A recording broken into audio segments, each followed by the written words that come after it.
ہم پاکستان پر جبر کی حکومت نہیں مسلط ہونے دیں گے.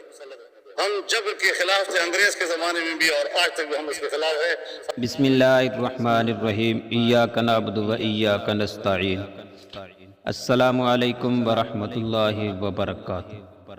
ناظرین، جمعیت علماء اسلام مولانا فضل الرحمان گروپ اور جماعت اسلامی کے سربراہ مولانا سراج الحق نے ایک پریس کانفرنس کی ہے جس میں انہوں نے الیکشن کے حوالے سے بہت اہم بات کی ہے.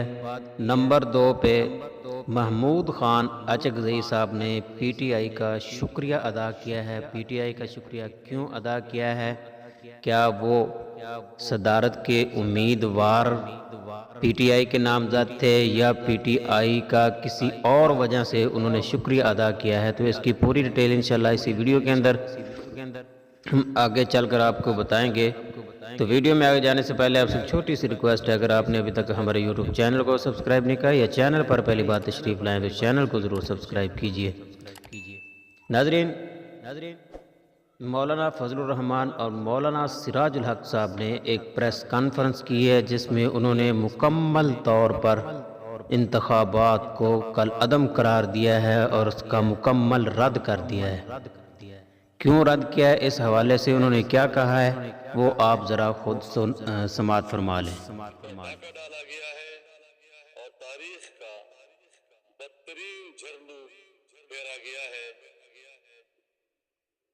متحدہ مجلس عمل متفقہ طور پر ان انتخابات کے نتائج کو مکمل طور پر مسترد کرتی ہے. جی ناظرین، آپ نے سنا کہ مولانا فضل الرحمان صاحب کیا کہہ رہے تھے کہ تاریخ کا بدترین جھرلو پھیر دیا گیا ہے اس انتخابات کے اندر. یہ عوام کا مینڈیٹ نہیں ہے بلکہ یہ چوری شدہ مینڈیٹ ہے.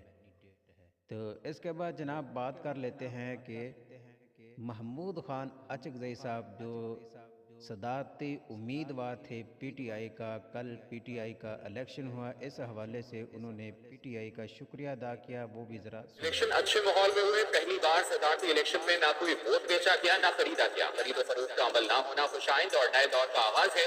اپوزیشن کے امیدوار محمود اچکزئی کی صدارتی انتخاب کے بعد میڈیا سے گفتگو. کہاں خیبر پختونخوا اسمبلی سے تمام ووٹ ملے لیکن اپنے صوبے کی اسمبلی سے ایک بھی ووٹ نہیں ملا. تو محمود خان صاحب نے پی ٹی آئی کا اور پی ٹی آئی کی لیڈرشپ کا، پی ٹی آئی کے تمام ورکرز کا شکریہ ادا کیا ہے. انہوں نے کہا کہ مجھے پی ٹی آئی نے سب کے سب M N A M P As نے ووٹ دیے ہیں.